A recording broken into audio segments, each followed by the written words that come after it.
Welcome back to the Business of Government Hour. I'm Michael Keegan, your host, and our guest today is Dave Lebryk, Commissioner of the Bureau of the Fiscal Service within the U.S. Department of the Treasury. Also joining us from IBM is Roxanne Ulrich. So, Dave, given the fact that in the last 18 months you've been doing a lot of things, I'm wondering, are there any new initiatives within the last couple of months that you've been pursuing? In late January, we really had quite an exciting period at the Bureau where the President of the State of the Union address announced the myRA, and that's a new retirement security primarily directed toward new savers. It's a Roth IRA type account. And I think we feel it's going to be very appealing to try to encourage people to save, as well as give employers, large and small, who presently might not offer a retirement account to their employees. And it has some income restrictions on it, as do the Roth IRAs. I believe those numbers are somewhere around $129,000 per individual and $191,000 for a couple. And I think this is part of the President's effort to really encourage savings in the country. We at the Bureau have the opportunity to actually build the infrastructure to support this. And this is not something particularly new. We run the savings bonds programs, for example, and a program called Treasury Direct, where over 50 million people actually are account holders of savings bonds and Treasury Direct, in which they do have government securities and things like savings bonds that they have. And so it's a very kind of a natural extension of the things that we already do. And in the coming months, we'll be helping build that infrastructure. The second thing that happened in that week was we issued for the first time in 16 years something called a floating rate note, successfully auctioned around $15 billion. And that's been very popular, too, with the investment community. And that's usually larger investors are the ones who are buying those, but individuals can buy them as well. And that's a culmination of a lot of hard work within the Bureau to make sure that those auctions have been successful. And then finally, we implemented a new reporting system, financial reporting system for the government as a whole called GTAS. And that's an effort to have agencies report their financial information so that we can use that to compile reports to the Congress, as well as make publicly available information that people want to know about expenditures within the government. Now I'd like to turn to the accounting area. In particular, your primary responsibility or critical responsibility is to maintain the federal government's set of accounts. So what are you doing to modernize the federal government's central accounting and reporting system?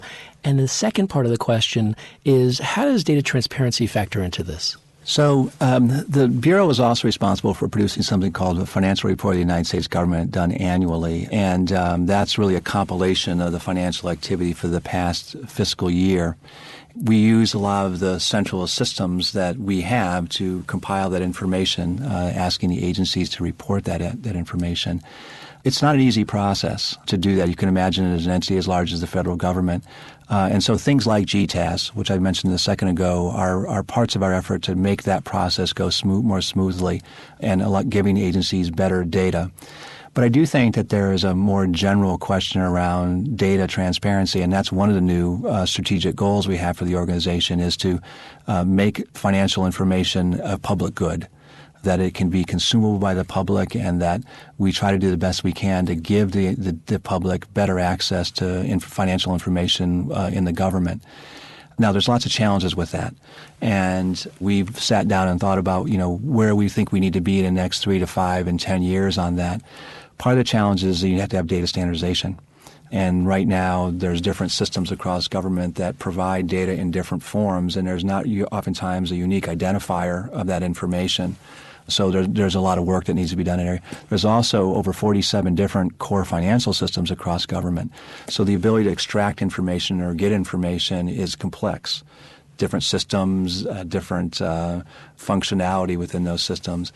And so one of the things that we're looking at is, how do you simplify that infrastructure and have fewer core financial systems, standardize the information so that when you attempt to extract the information, it's easier to extract it and more usable on the other end. I think one of the underlying premises of this is that we don't know all the uses of the data, and nor should we try to predict all the potential uses for the data. And one example I would give is, that NOAA provides weather information, and the National Weather Channel uses that information.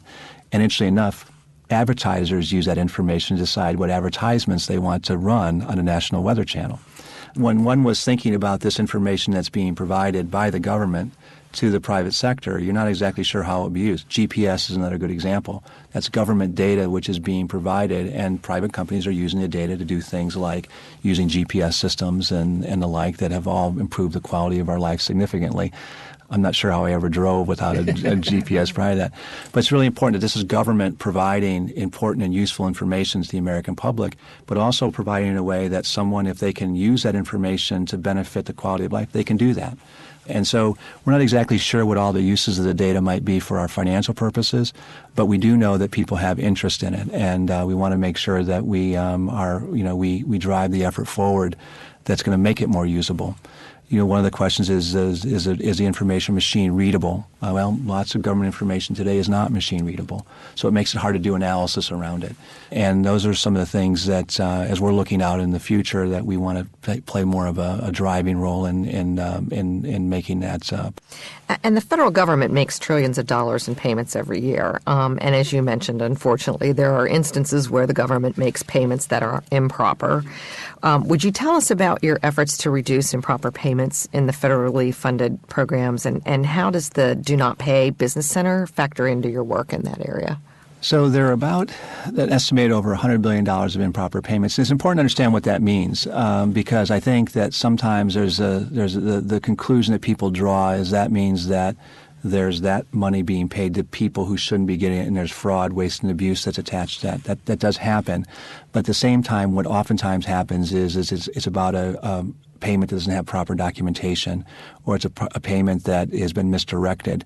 And so, or there perhaps had not been appropriate income eligibility screening done on the payment. There are a number of reasons why these things happen, but the example I best would give is if there's a healthcare payment that's made to a doctor and he makes a claim for $10,000, but only has documentation for $8,000, the $10,000 is considered improper payment, even though the documentation was there for 8 of the 10.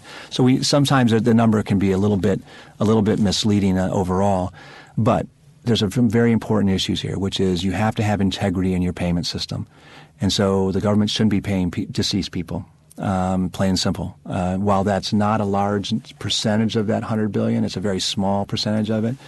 It doesn't give people confidence that government's doing what it should be doing if there's stories about paying people, dead people. I would say, though, that the Bureau, we last year reclaimed about $13 billion of payments that were misdirected or improper. And how that happens is if it's identified that the payment went to the wrong bank account, or alternatively the person had been deceased, we recover those funds. And so we've been very successful at that as a Bureau of that aspect of it, but we can do more. And the Do Not Pay Center is really about making sure that we're matching our payment files against particular data sources, things like the deceased person's, the death master file was called, and making sure that if someone's on that and they shouldn't be getting a government payment, that we can capture that, or excluded parties list of someone who shouldn't be doing business with the government, if we shouldn't be making payments to prisoners, for example. So the Do Not Pay Center right now is really in the process of building those data sources, those sources that we can match against, making sure we have appropriate privacy protections in place. And that's a really important issue here, is you can't just randomly start matching data against each other. You have to have the right agreements in place and the right protections in place to make sure that you're doing it the right way. We've had a lot of success in the debt collection program of doing it the right way, where I think we've been very careful about not exceeding our authority or taking approaches that may be too heavy-handed. We're using similar caution here, that we want to make sure that we're protecting citizens' privacy. That the era of fiscal constraint, government agencies are looking for new and better ways of doing things, efficiencies, cost-effectiveness. And one of the push there is shared services. What are you folks doing in the area of shared services, and how does your Administrative Resource Center, ARC, factor into this effort? I think we're probably the only bureau or agency that has shared services as part of our mission, that we clearly view that as important, something important that we do. And so we provide shared services in a number of areas, whether it be in travel, procurement, accounting, HR, and IT. And as I mentioned, we have 188 customers that we provide those services. The important piece here, though, is that we really do believe that this is where government needs to be going. And so we actually work closely with the other shared service providers and trying to understand what is the demand out there for shared services and that how we collectively can meet that demand. One area that we've spent a lot of time, I mentioned earlier about the core financial systems. The example I give is that we upgraded the financial system that ARC uses for $300,000 per customer. Now, when people know about these ERP systems, that's, no one would, usually it's multiples and multiples of that to do that. But what it shows is the power of the model, which is the headache for upgrading that system resided on ARC. ARC worked closely with the vendor, understands the product very well, has very good project management skills, isn't relearning something, isn't learning something for the first time or relearning something that they had forgotten from long ago.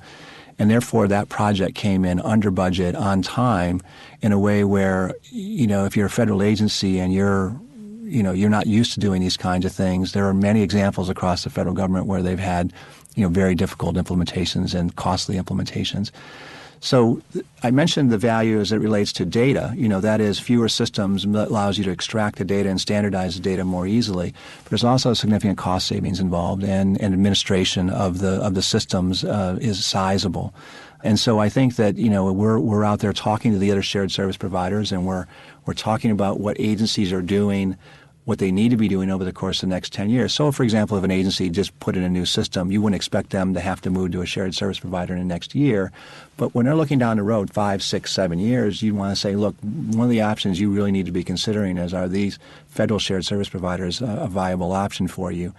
And so the Bureau itself is in the middle of some really important work with HUD right now to look at their core financial system and assist them.